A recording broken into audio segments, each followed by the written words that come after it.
জন্মাষ্টমী উপলক্ষে আমি আজ সুজির হালুয়া বানাবো। সেই জন্য একটা মেজারিং কাপ দিয়ে 1 কাপ সুজি নিয়ে নিয়েছি।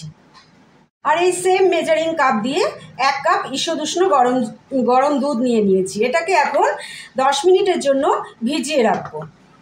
কড়াইতে 1 চামচ ঘি দিয়ে দিয়েছি, আর এখানে কাজু বাদাম আর কাঠবাদাম দিয়ে দিলাম। এটাকে এখন সুন্দর করে ভেজে নেব। বাদামগুলো ভাজা হয়ে গেছে, এর মধ্যে আমি কিশমিশটা দিয়ে দিলাম। সবগুলো ভাজা হয়ে গেছে, এবার আমি উঠিয়ে নিচ্ছি। এই সুজি আর দুধটা যে ভিজিয়ে রেখেছিলাম, এবার এটাকে ঘিতে দিয়ে দেব।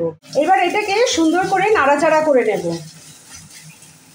কাপটা দিয়েই 1 কাপ দুধ দিয়ে দিলাম।